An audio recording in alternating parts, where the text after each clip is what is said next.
Hey there, and welcome to episode 2 of EndTheAfter Memecast, and where we identify memes and talk about them and debate over them. My name is Felipe. This is Alexo. As well. We have some special guests, and you might be hearing the voices of Rachel, Eugene, and Mabel, and maybe some others. You'll know. Anyway, today we're going to talk about selfishness, medicine and medical systems, as well as abortion. And hopefully we'll get through them all. If not, then we extend it to a part 2, and it's all good. So, selfishness. This comes from an argument we've heard earlier from someone who said that everything we do, all things that humans do, is essentially selfish. It serves selfish reasons. And it's all Darwinian part of evolution. So that altruism is really just an illusion that's perpetuated. Felipe, I believe, Felipe, you used to subscribe to this very view. What did make you change your mind? Yeah, well, it was more about a sort of how I was structuring the argument, and essentially what it came down to is this. I was asked, is there any way to falsify this? Because I did believe that we're just organisms carrying out our wishes, and anything that we do, it's just essentially is to serve us. And to me, that's, I don't know, if it's self-serving, it is selfish. So maybe I redefined it. And then you're like, well, is that falsifiable in any way? Because we all know that if an argument is unfalsifiable, then you can't really use it in a debate or an argument because, well, you can't really test it. It can't be seen as true. So, that was one point. Another point was there was a lever on the self. And I was just sort of reappropriating this lever. The word self. The word self. Yeah, so I can redefine self, and so I could fit my argument. I mean, it was pretty compelling of a rebuttal. Yeah. I don't know. Yeah, I would say that's pretty much all there's to be said about selfishness. I've heard of many people arguing for selfishness, but I've never heard a successful argument for it. Specifically because just because your genes are selfish doesn't mean you are selfish. I mean, unless you sort of define selfish in a really loose way, where almost any behavior is selfish, in which point, there's no discriminative power to this word, so why would you even use it?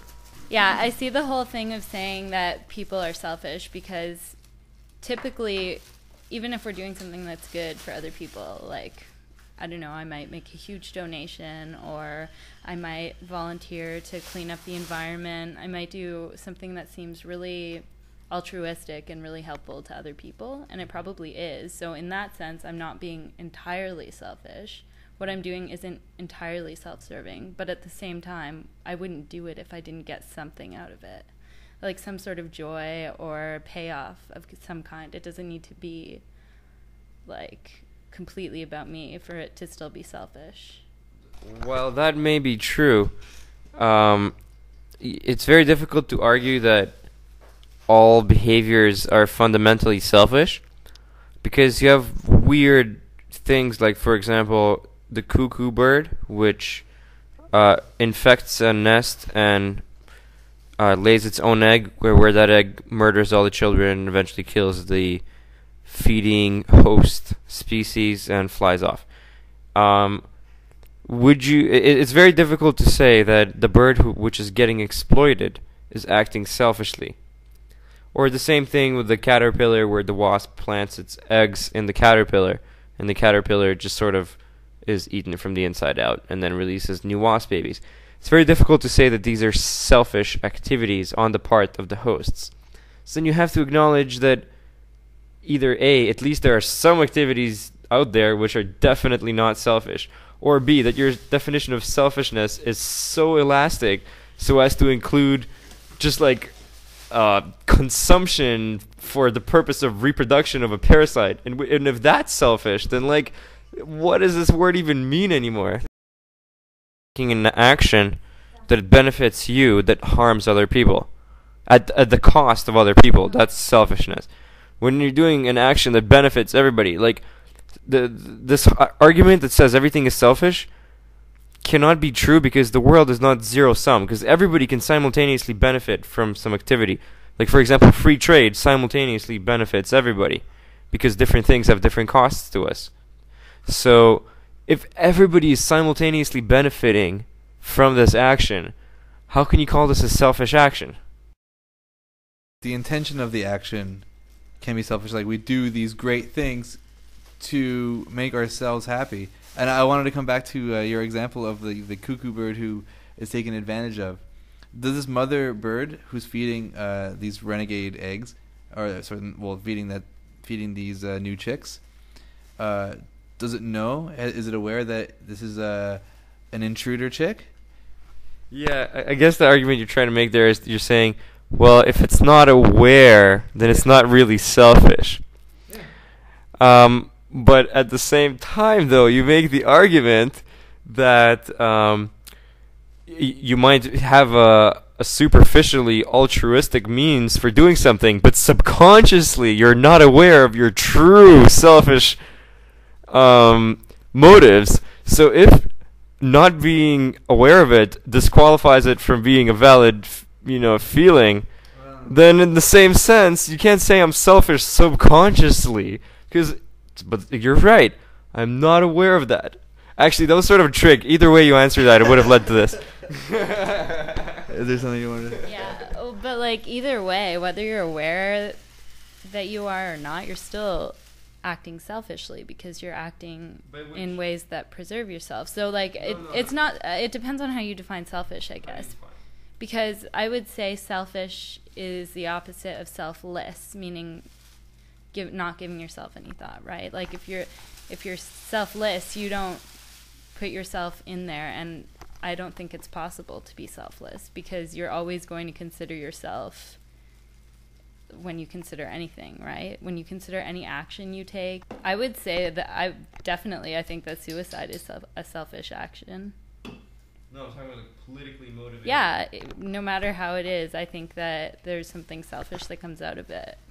Like you're doing it because you think you're going to gain some sort of... If you're going to make this judgment about these people, you're going to say, well, they might not feel they're being selfish, but from a third-person perspective, on this ultimate level, I can see that they are, in fact, being selfish. A few issues with that. You get into this difficult position of having to say that you know what people are thinking better than they know what they're thinking. Because if they're claiming to be doing it for selfless reasons, and you're coming there and you're saying, well, you are actually all the time thinking about satisfying yourself. But they're like, let's say when you see somebody in pain and it like hurts you physically, even to the point where you're like just crippled by watching them, and you're saying, oh man, I like feel for this person and I want to help them, like regardless of my own expense, because I can feel his pain. And you're saying, well, then you're still being selfish because then you're actually helping your own pain, right? But I guess it becomes very difficult to argue against, again, because unfortunately I have to bring it back to the original 2 points that Felipe started off with. Those I think are the two most solid points: the unfalsifiability and the lever of self, which can be adjusted to fit any sort of refutation. Did you want to respond to what he said? Well, I just think, like, you're saying that I'm looking at people and judging them from an outside perspective, but I think I'm not judging people. I'm saying what I know from a from a perspective as a human being. Like, I don't think of myself as being like a thoughtless person. I don't think that selfless means thoughtless, or selfish means thoughtless.